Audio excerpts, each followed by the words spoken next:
Okay, we're starting equivalent ratios. और हमारे पास इसमें क्या है equivalent ratios में these are basically the same as equivalent fractions. If you multiply or divide the terms of the ratio by the same number except 0, you get an equivalent ratio. यानी कि अगर हमारे पास 1:4 है तो अगर हम इसको x/20 कहते हैं, यानी अब इसमें क्या कर रहे हैं हम लोग इसको मल्टीप्लाई कर रहे हैं। तो अगर 4 को हम लोग किससे मल्टीप्लाई करें? 5 से। 4 is being multiplied by 5 to get 20. तो 1 would be multiplied by 5 as well to get the value x, यानी कि यहाँ पे 5 आएगा। इट्स द सेम आज कि अगर हम लोग के पास कोई वैल्यू आती है और हम लोग उसको कहते हैं सिंप्लीफाई करो इसको, तो हम लोग उसको सिंप्लीफाई क्या करते हैं? हम लोग उसको डिवाइड कर देते हैं। ठीक है, व्हेन वी डिवाइड इट तो हमारे पास जो आंसर आता है वो हमारे पास सिंप्लीफाइड आ जाता है, जिससे 1:4 आ जाता है।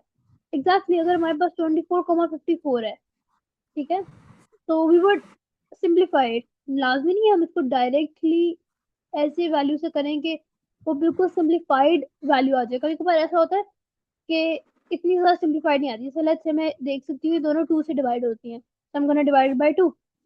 So 24 divided by 2 will be 12. Okay, 54 divided by 2 would be 21, 22. Wait, I think 54, although इसमें इतना जरूरत नहीं होगा। आई थिंक 2 इस तरह से कर लेते हैं। 2 1 7 27। ओके, नाउ 12 और 27 है, इसको मैं देख सकती हूँ ये दोनों जो है ये डिवाइड होंगी 3 से। तो 3 4s are 12 and 3 9 is 27. तो 4:9 क्या इससे फर्दर सिंप्लीफाई नहीं हो सकता। एंड यही एग्जैक्टली है 4:9 है और वो 24:y बना हुआ है।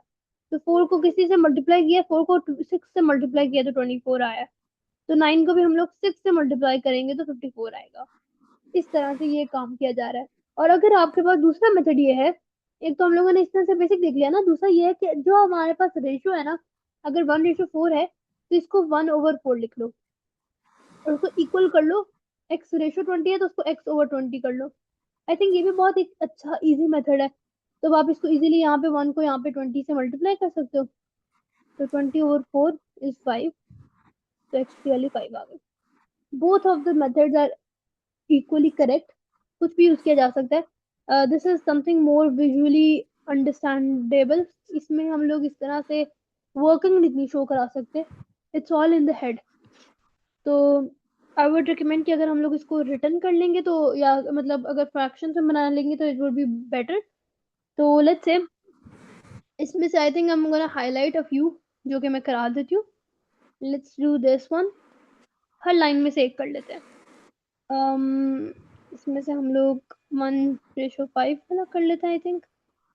इसमें अच्छा, बल्कि नहीं, इसमें हम लोग ने ये वाला कर लेते हैं, बी कर लेते हैं, बी कर लेते हैं। और इसमें हम जी कर लेते हैं और इसमें हम लोग एल कर लेते हैं। ओके, तो बी वाला जो है that is 6:5, that is 6/5 is equals to y/20. So what we are going to do is y is equals to 20 into 6 divided by 5. तो अब हम लोग अगर देखें तो हम यहाँ पे डायरेक्ट कटिंग भी कर सकते हैं। 5 1s are 5, 5 4s are 20, और फिर उसको हम लोगों ने 6 से सिर्फ मल्टीप्लाई करना है। तो 6 into 4 would be 24। तो y की वैल्यू हमारे पास आ गई 24। Okay, that was the b part. Now Okay. let's do the I part. I part says 3/7 is equals to 600/y. तो अब बेशक ये y नीचे है, अब याद रखना है इस y को ऊपर लेकर जाना है। इसको अगर हम लोग इसको यहाँ पे 600 को इधर मल्टीप्लाई कर देंगे तो ये 1/y आंसर आएगा। तो हम लोग क्या करेंगे, 3 into y कर देते हैं इज इक्वल टू 600 into 7 कर लेते हैं। y is equals to 600 into 7 divided by 3। Okay, तो 600 डिवाइड बाय 3 वुड बी, 3 यहाँ पे कट जाएगा, इट वुड बी 200। तो हम लोगों ने अब जो आंसर निकालना है दैट वुड बी 200 into 7। ठीक है, so 2 7 is 14, so the answer we are going to get is 1400. That's how you would do I part. Now let's look at we circled G part और हमने L किया था, दोनों को करना था। G part में क्या है, x/25 is equals to 7/5।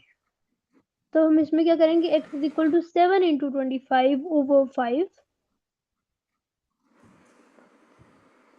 तो 5 1 to 5 is going to be 25. ठीक है, और 7 into 5 would be 35. तो x is equal to 35 answer आएगा. अच्छा, मैं इसका ना k पार्ट भी करा देती हूँ. k part says 1.5 divided by x is equal to 6 by 5. मैंने इसलिए करा लिया क्योंकि एक पॉइंट भी है और x डिनोमिनेटर में भी है. इसमें भी सिमिलर वही करेंगे, 1.5 into 5 और 6x. तो 1.5 into 5 करने के बाद डिवाइडेड बाय इसको 6 भी कर देंगे. ठीक है, तो ये हमारे पास x आ जाएगा. बस इसको अब फर्दर इसको सॉल्व भी करना है और फिर हमारे पास आंसर आ जाएगा. That would B 1.5 5 into 1 5 7.5 I think. Okay, तो 7.5 डिवाइड बाय 6, इसका आंसर जो भी आता है, एक मिनट में कैलकुलेट कर लेती हूँ. That is 1.25. तो एक की वैल्यू हमारे पास ये आ जाएगी. एल करते हैं तो 1/6 डिवाइडेड बाय 1/3 है, इज इक्वल्स टू 2/y. अब अजीब तो लग रहा है 1/6 डिवाइड बाय 1/3. इसको अगर ऐसे लिख दूं, दिस इज ऑल्सो करेक्ट. तो इसको क्या करूंगी, 1/6 को यहाँ पे इसको मैं ले लूंगी रेसिप्रोकल. तो it would become 3/1 is equal to 2/y. So 3 1s are 3, 3 2s are 6. So we are getting 1/2 is equals to 2/y. So 1 y is equals to 2 into 2. Basically मैंने इसको इधर मल्टीप्लाई किया. 1 into y is equal to 2 into 2. So y is equal to 4 for the L part. I hope ये समझ आ गया होगा, इतना मुश्किल नहीं था, बेसिक सा ही क्वेश्चन था. नेक्स्ट क्वेश्चन नंबर 2 में उसने कहा use the equation cross multiply. Okay, उसने पहले कहा था first use whichever method you find easiest. Use the equation cross method to find the unknown values in the equivalent ratio. यहाँ पे उसने ये सेम बात की है कि आपने इक्वेशन क्रॉस मल्टीप्लाइंग फ्रैक्शन जो हमने अभी मेथड यूज किया है ना, उस मेथड को यूज करते हुए हमने ये वाला क्वेश्चन सॉल्व करना था. इधर जो था यहाँ पे कोई भी मेथड यूज कर सकते थे, व्हाटएवर वी फाइंड इजी. यहाँ पे उसने स्पेसिफाई कर दिया जो हमने ऊपर वाला मेथड यूज किया वही यूज करना है. तो this is the same as this one, कोई इसमें चेंज नहीं है क्वेश्चन में. बट फिर भी मैं एक करा देती हूँ. Let's do D part. 3/5 is equal to x/4. So 3 into 4/5 is equal to x. 3 into 4 is 12/5. x की वैल्यू हमारे पास आ गई 12/5. ठीक है, अगर इसको अगर कैलकुलेटर अलाउड होगा तो इसको फर्दर सॉल्व करके, बल्कि 12/5 वुड बी 5 2s are 12 2 2.4. ठीक है, वैसे भी अगर कैलकुलेट किया जा सकता है, पर if you have a calculator तो डायरेक्ट भी आंसर निकाला जा सकता है. Otherwise 12/5 would have been okay as well. Question 3 says, say whether these statements are true or false. If a statement is false, explain why it is false. The ratio 1/ratio 6 is the same as ratio 6/1. Is it the same? No, it's false. Why? Because 1/6 cannot be the same as 6/1. इसका मतलब ये है कि हम लोग कह रहे हैं कि जितने पोर्शन हम कह रहे हैं कि हमारे पास एक चीज है और उसके हम लोगों ने 1 2 3 4 अब 6 हो गए. हम लोग इक्वल तो नहीं हुए, खैर ये लो. ओके, इसका मतलब है ये हमारे पास 6 पोर्शन आ गए. 1 2 3 4 5 6. 1 इसमें से 1/6 वुड बी दिस. ठीक है, और 6/1 वुड बी कि हमारे पास, हाउ वुड आई से ड्रॉ इट आउट, कि 6/1 इज द ऑपोजिट. ये कभी भी इक्वल नहीं हो सकता. इट्स नॉट रेशियो में जो होती है ना, ऑर्डर मैटर्स अ लॉट. अच्छा, the ratio 1/6 is equivalent to 3/18. तो यहाँ पे 1 को मल्टीप्लाई किया हुआ है 3 से. तो अगर हम लोग 6 को भी 3 से मल्टीप्लाई कर देते हैं तो that would be also be 18, which is correct कि it exist like this. Okay, उसके बाद नेक्स्ट हमारे पास है the ratio 20/15 can be expressed as 3/4. 20/15 can be expressed as 3/4. So 20 divided by क्या करेंगे, 3 आएगा, कुछ भी नहीं कर सकते. 15 डिवाइडेड बाय कुछ भी नहीं करेंगे तो 4 आएगा. 15 डिवाइड बाय कुछ करेंगे तो 3 जरूर आएगा. तो ये स्वैप हुआ है. आंसर 4/3 होना चाहिए था. अगर क्वेश्चन होता is the ratio 20/15 can be expressed as 4/3, it would have been true. तो value swap हुई है. D says the ratio, if the ratio of a mother's age to her daughter's age is 8:1, the daughter will be 9 when her mother is 48 years old. तो mother जब 48 की होगी, यानी 48 divided by 8, it would be 8 into 6 is 48. तो 1 into 6 होना चाहिए, तो this would have been wrong. यहाँ पे 6 आएगा. अगर daughter will be 6 when her mother is 48 years old, the daughter will be 6, not 9. ठीक, इसको मल्टीप्लाई करके हमने यहाँ पे देखा. तो this is false, this was true. Oh no, this was false, this was true, this was false, this was false. Okay, if Mr. Smith's wages are, okay, Mr. Smith wages, Mr. John wages, if Mr. Smith's wages are 5/8 of Mr. John's wages, इसको John की wages को हम लोग x कह देते हैं. ठीक है, मिस्टर स्मिथ की वेजेस हैं 5/8 ऑफ जॉन्स, तो x of x. Then the ratio of their wages is 20:13. So there it should be 20:32. तब हम लोग इसको कैलकुलेट करते हैं. 5/8x divided by x is equal to 20/32. ठीक हो गया. तो हमें ये पता चल गया. यहाँ पे अगर हम यहाँ से देखें कि x की वैल्यू 32 है. ठीक है, x समथिंग, x की वैल्यू 32 नहीं कहेंगे कि x को समथिंग हम मल्टीप्लाई करेंगे तो 32 आने चाहिए. इसका कोई इजी वे होगा. मैंने अभी कैलकुलेट नहीं किया, मैं भी बस वैसे ही सोच रही हूँ. तो if Mr. Smith's wages are 5/8 of Mr. John wages, then the ratio of their wages is 20:32. Prove करना है इसको. ओके, वैसे पता क्या करते हैं. ठीक है, वैसे हमने अगर लेट्स से पता क्या करते हैं हम लोग. I have a good idea, मुझे याद समझ आ. क्योंकि हमारे पास यहाँ पे 5/8 है ना, तो हम लोग कोई ऐसी वैल्यू लिख लेते हैं कि ये कैंसिल आउट हो जाए. यानी अगर हम लोग मल्टीप्लाई में, अगर हम लोग इसको 8x कह दें. ठीक है, जॉन की वजह को हम लोग क्यों 8x कह रहे हैं, ये डिनोमिनेटर को रिमूव करने के लिए. ठीक है, हमने कर लिया लेट जॉन की वेज टू बी 8x. तो फिर स्मिथ की वेज क्या होगी, 5/8 of John. That means 5/8 into 8x. तो इससे क्या है कि 8 से कैंसिल आउट हो जाएगा. मैं इसलिए कर रही हूँ क्योंकि ना वो डबल डबल डिनोमिनेटर्स आ रहे हैं अदरवाइज. मैं यहाँ लिखती हूँ इंटू 8x. ठीक है, तो अब क्या है हमारे पास, ये कैंसिल आउट हो गया. अब इससे हमारे पास आ गया 5x/8x. ओके, और इज इक्वल टू 20:32. इसको अगर हम लोग ऐसे भी कर लें,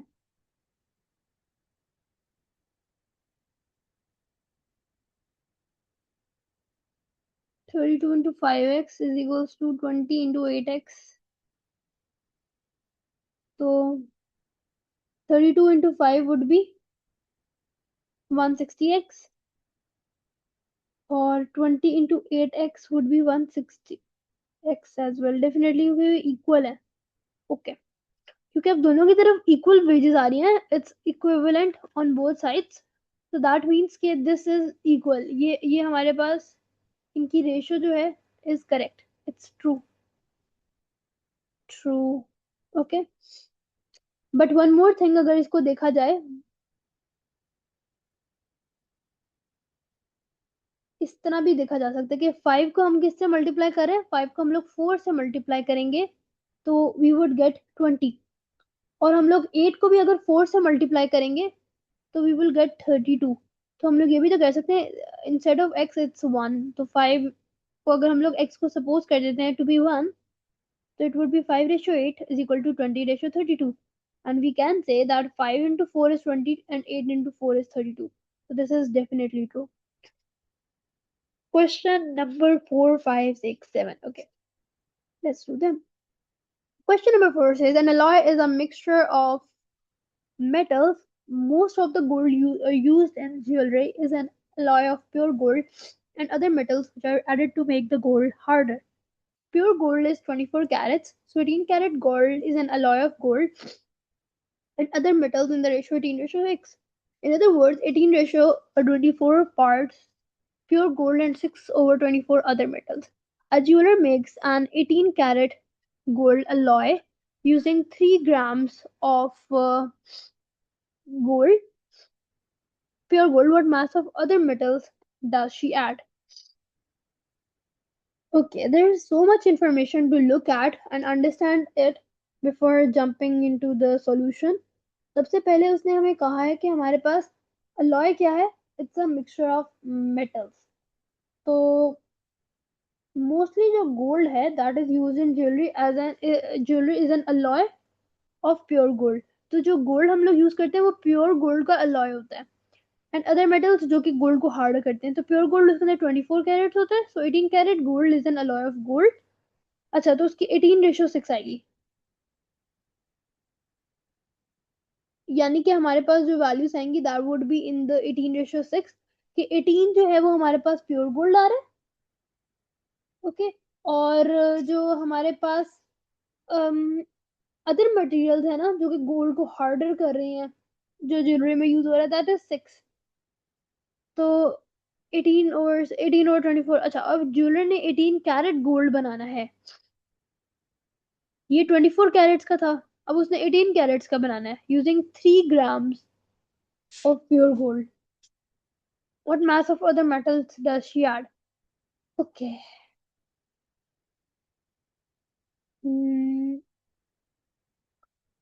अगर इनिशियली 18:6 को अगर मैं सिंप्लीफाई कर लूं तो क्या बनता है? 6 3 बिकॉज 6 3 is 18, so 3:1 सिंप्लीफाई करके 3:1 आ रहा है ना. तो यानी जितना भी हमारे पास गोल्ड है उसका 3:1 के हिसाब से हम लोग यहाँ पे ये गोल्ड है और ये अदर मेटल्स है तो ये चल रहे हैं. और अगर हमारे पास 3 ग्राम ऑफ गोल्ड है, 3 ग्राम ऑफ गोल्ड है, तो हमें अदर मेटल्स कितना चाहिए होंगे? 1 ग्राम.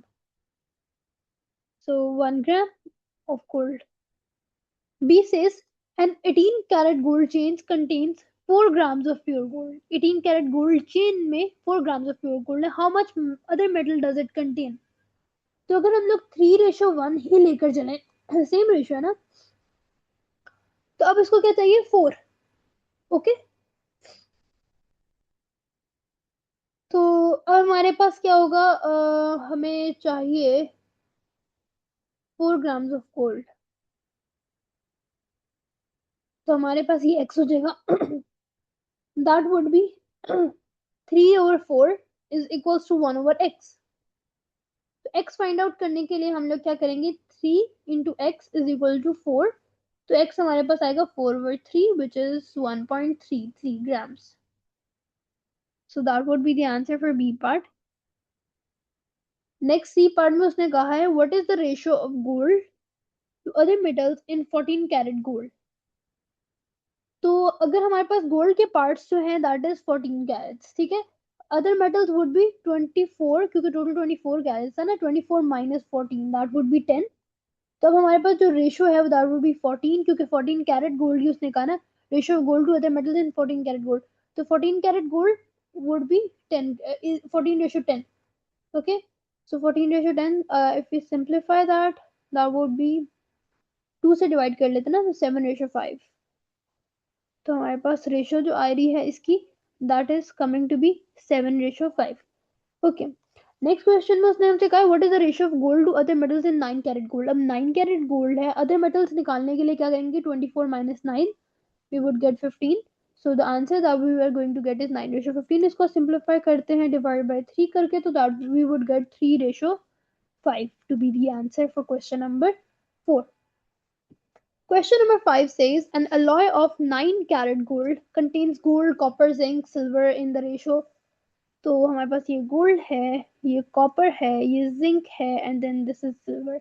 Express this ratio in the simplest form. So we have 9, 12.5, 2.5. gold, copper, zinc. It's not copper, zinc, अलग अलग. It's copper, zinc. Gold, copper, silver. So we are getting this. अब हम लोग क्या करते हैं डेसिमल्स की वजह से ना इनको सबको 2 से मल्टीप्लाई कर देते हैं to make it even. तो this would become 18. 12.5 into 2 would be 24. 24 नहीं. 2.5 into 5 4 2 would be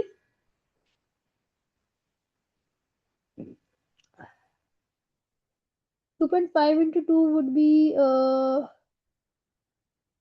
5. Oh yes. Okay. So हमारे पास अगर अब इसको सिंप्लीफाई करना होगा तो सिंप्लीफाई यही होगा.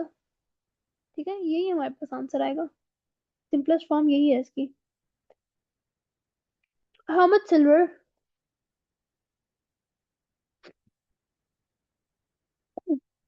Okay,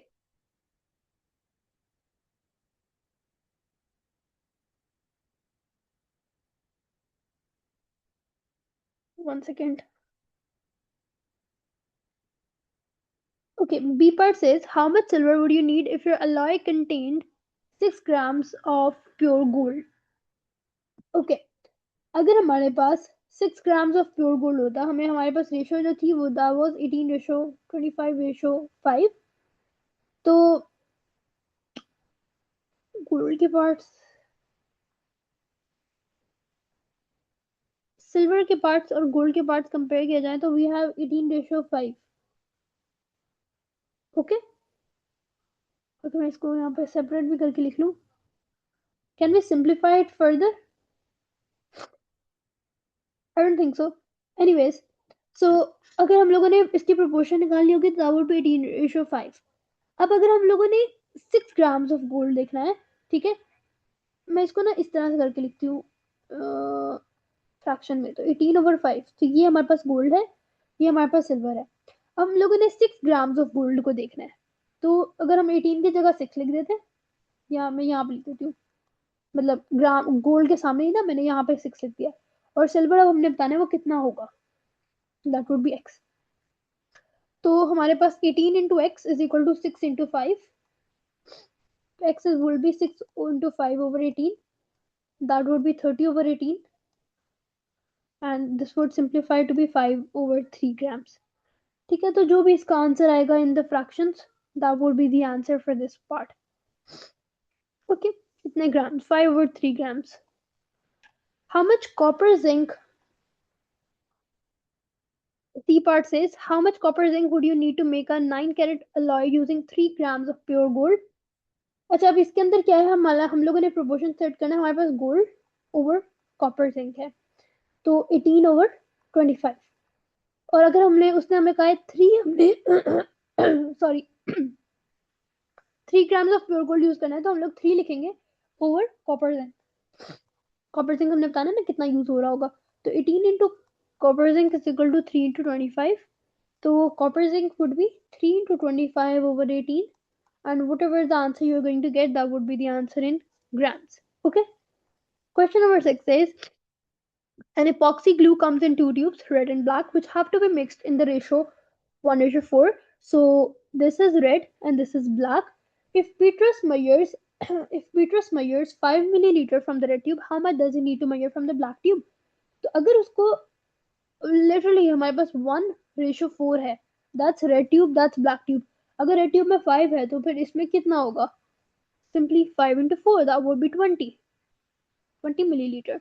How much would you need? B part says how much would you need from the red tube if you use 10 milliliter from the black tube? हमारे पास 1:4 है, अगर हमें 10 milliliter चाहिए तो इधर क्या होगा? तो simply we can cross multiply. X is equal to 10 into 1/4. So x is equal to 10/4, that would be 2.5 milliliter. तो 2.5 milliliter चाहिए. Very basic. Question number 7 says a brand of pet food contains meat and cereal in the ratio 2:9. Meat and cereal. During one shift, the factory making the pet food used 3500 kg of meat. तो ये कितना होगा? It is very simple. हम क्या करेंगे, 3500 को multiply कर देंगे 9 से और हम उसको डिवाइड कर देंगे 2 से. Okay, so that's how we would get, हमारे पास जो आंसर आएगा that would be 1500 750. Okay, so that और केजीज में हमारे पास आंसर आएगा. तो that's how that would B the answer for this one. And that's it. Exactly इस तरह से ये हमारे पास पूरी एक्सरसाइज जो है हम लोगों ने 12 21.2 जो है उसको हम लोगों ने सॉल्व कर लिया है.